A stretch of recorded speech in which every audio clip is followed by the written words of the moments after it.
Assalamualaikum warahmatullahi wabarakatuh. Selamat malam dan selamat berjumpa kembali ya para pejuang cuan. Bagaimana keadaan kalian di malam hari ini? Semoga kalian dalam keadaan sehat semua dan saya doakan sukses semua buat kalian. Amin, mantap jiwa ya.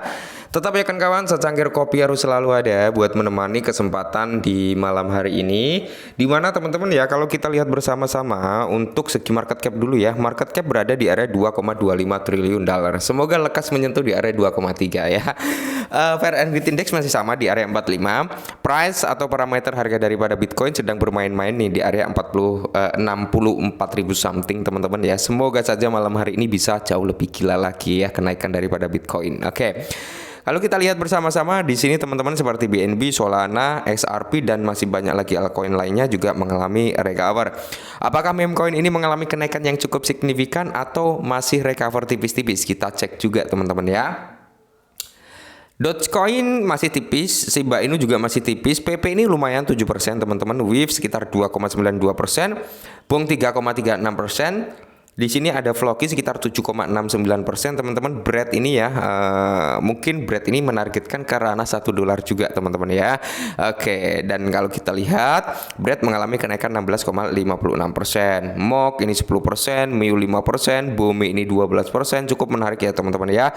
DOX juga mengalami sedikit kenaikan teman-teman ya, ada Baby Doge juga ya. Jadi mayoritas teman-teman di sektor meme coin ya didominasi dengan recover ya, didominasi dengan recover. Terus di sini sekitar 80% lah mulai recover, 20% masih mencoba untuk mempertahankan biar nggak dropping kembali gitu ya.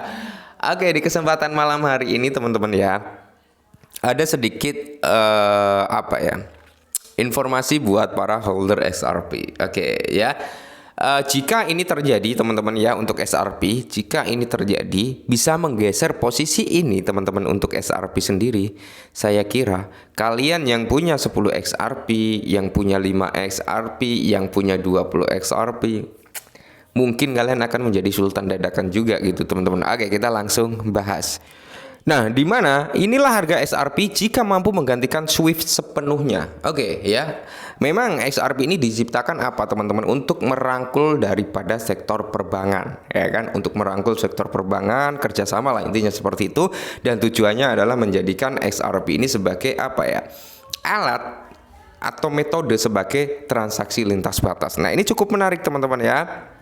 Nah, jadi jika XRP sepenuhnya menggantikan SWIFT sebagai sistem utama untuk transfer keuangan internasional, harganya berpotensi naik drastis. Yes, yakin teman-teman ya, sempat ada prediksi menggantikan 1% aja dari transaksi SWIFT teman-teman, kenaikan daripada XRP cukup gila. Apalagi kalau sampai 100% kan. Nah, XRP memiliki utilitas yang mengesankan di sektor pembayaran karena fitur menarik dari blockchain yang mendasarkan XRP Ledger-nya. Khususnya sebagai hasil dari utilitas ini, beberapa analis percaya XRP harusnya diperdagangkan jauh lebih tinggi daripada saat ini yang memunculkan diskusi seputar penekanan harga. Oke, memang teman-teman ya, seharusnya XRP itu lebih mahal di perdagangan daripada harga saat ini.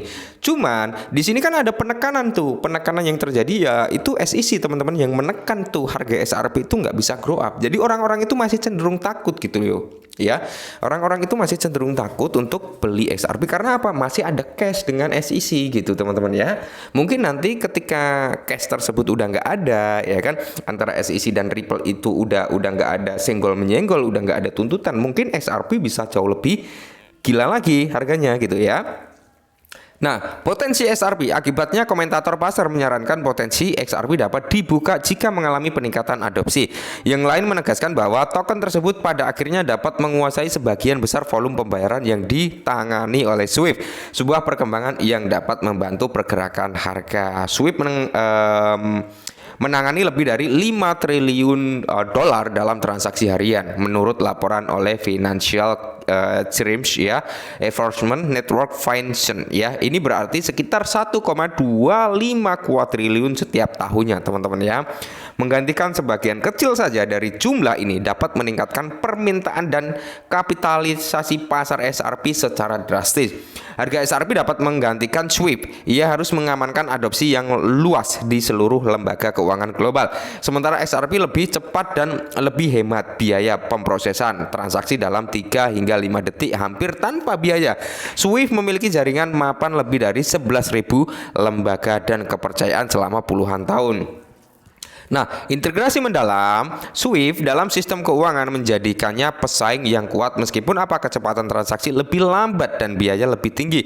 Menariknya, raksasa pembayaran Ripple telah mengamankan beberapa kemitraan besar yang dapat memanfaatkan SRP Ledger, tetapi masih harus menempuh jalan panjang untuk menargetkan jangkauan untuk SWIFT yang luas. Nah, rintangan yang harus diatasi XRP untuk menyaingi SWIFT itu apa? Salah satu rintangan paling signifikan bagi XRP adalah memperoleh kejelasan regulasi. Oke, itu yang pertama. Terutama di basis Amerika Serikat. Pertarungan hukum dengan Komisi Sekuritas dan Bursa, yaitu SEC, telah menjadi batu sandungan utama bagi adopsinya. Namun saat ini gugatan tersebut hampir ditutup jika tidak adanya banding menyegelnya sepenuhnya. Ini dapat meningkatkan kepercayaan pada XRP dan mengarah pada penerimaan yang lebih luas oleh lembaga keuangan. Cuman teman-teman ya, kemarin SEC habis melakukan banding setelah Grayscale atau Vanek, Grayscale kalau nggak salah ya teman-teman ya, itu mengajukan ETF XRP ya, tiba-tiba langsung SEC mengajukan banding tuh ya. Cuman XRP juga melakukan perlawanan dengan mengajukan banding juga. Nah, jadi di sini pertempuran kayaknya masih sengit gitu ya. Nah, mengenai skabilitas SWIFT menangani volume transaksi yang besar setiap hari dan agar XRP dapat bersaing, XRP Ledger harus ditingkatkan skalanya untuk memproses volume ini. Dengan andal XRP Ledger sudah memungkinkan waktu penyelesaian yang cepat, tetapi beroperasi pada skala SWIFT mungkin memerlukan peningkatan likuiditas dan infrastrukturnya teman-teman ya. Oke, jadi di sini teman-teman untuk perkembangan XRP sendiri ya, kalau udah nggak ada cash dengan SEC ya, kita udah tahu sendiri lah, udah ada lampu hijau tentang ETF-nya XRP ya kan, yang udah diajukan oleh Grayscale kalau nggak salah. Kalau udah nggak ada cash dengan SEC, kemungkinan besar ya jalan menuju ke mungkin pembayaran lintas batas ya, adopsi tentang XRP ETF itu akan terbuka lebar teman-teman ya, seperti itu. Nah, dalam hal likuiditas, XRP perlu mempertahankan likuiditas yang substansial dalam semua mata uang fiat. Namun untuk memfasilitasi transaksi lintas batas yang rancal, Ripple harus mengatasi hal ini melalui layanan on demand liquidity atau ODL, tetapi masih banyak lagi yang diperlukan untuk menggantikan SWIFT.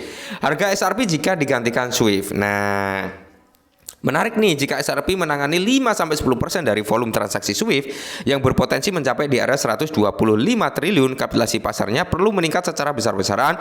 Beberapa perkiraan menempatkan volume pasar ini pada angka yang wajar sebesar 10 triliun, jauh lebih besar daripada kapitalisasi pasar kripto yang lebih luas. Nah, jadi kalau kita mengacu pada pergerakan mendorong harga XRP ya hingga ratusan dolar, mengingatkan jumlah pasokan yang beredar sebanyak 100 miliar token, angka tersebut akan menghasilkan harga XRP sebesar 100 dolar. Menariknya, jika XRP sepenuhnya menggantikan SWIFT, harganya dapat mencapai level ambisius yaitu 1.000 dolar. Mantap jiwa ya. Tapi pertanyaannya kapan, belum ada yang tahu. Ya, semoga saja XRP bisa lah ya ke harga 3 dolar kembali ke 5 dolar atau 10 dolar gitu ya.